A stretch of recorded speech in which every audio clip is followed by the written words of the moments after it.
contre? Il n'est pas adopté.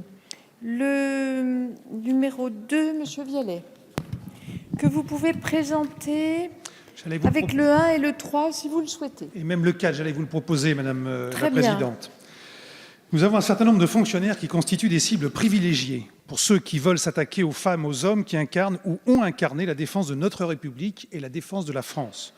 Je veux parler des militaires, je veux parler des policiers, douaniers, gendarmes qui sont en retraite, je veux parler des réservistes de la police nationale ainsi que de ceux de la gendarmerie, des policiers municipaux et des douaniers.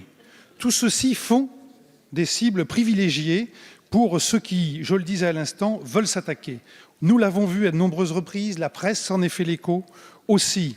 Et dans cette perspective, ceux-ci n'ayant pas de moyens de défense, comme cela a été fait par le précédent gouvernement qui a permis que les policiers et les gendarmes puissent porter leurs armes en dehors de leurs heures de service, eh bien pour toutes ces populations, ces amendements proposent qu'eux aussi puissent l'avoir, bien sûr avec les différentes décrets qui diront comment est-ce qu'il doit y avoir les entraînements, comment est-ce que le nombre d'heures d'entraînement, comment est-ce que tout ceci doit être cadré, mais ce sont déjà des professionnels qui savent comment est-ce qu'on manie les armes et qui peuvent, au-delà de défendre leur vie, au-delà de défendre la vie de leur famille, peuvent également être d'une grande utilité et nous l'avons vu sur un certain nombre d'attentats. Merci, Monsieur le député. Alors, sur les amendements 2, 1, 3 et 4, est-ce qu'on peut imaginer un avis commun, Monsieur le rapporteur?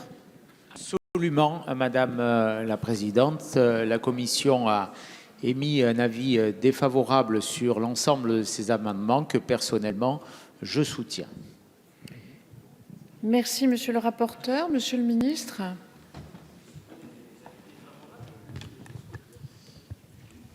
Madame la Présidente, Mesdames et Messieurs les députés, donc vous avez raison, Monsieur le député, de rappeler que ce dispositif est un dispositif important qui s'applique actuellement aux policiers en activité et aux gendarmes en activité.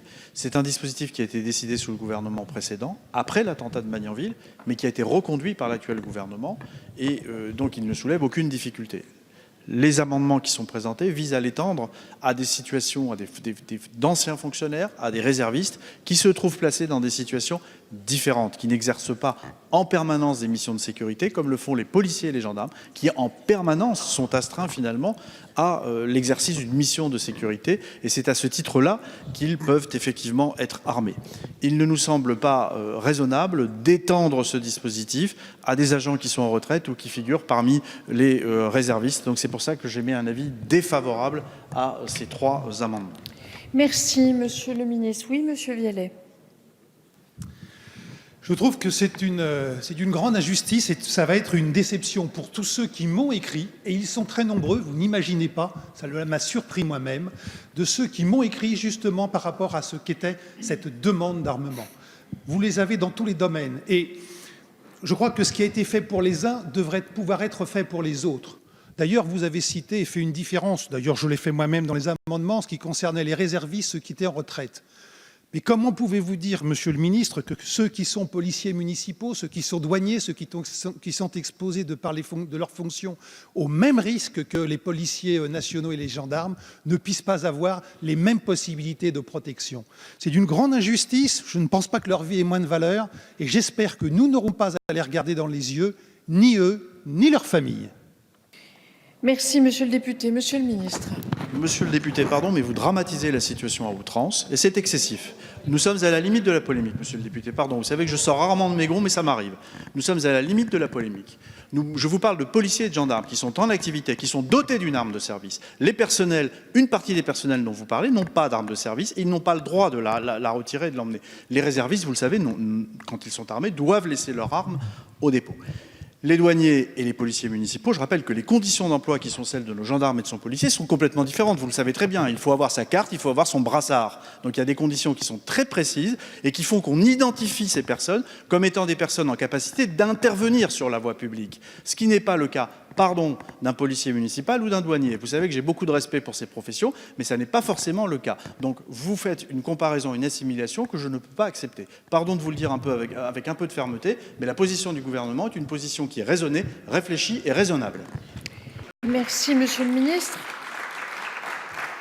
Je vais donc mettre aux voix l'amendement numéro 2 ayant recueilli un avis défavorable de la commission et du gouvernement et à titre personnel un avis favorable du rapporteur. Qui est pour?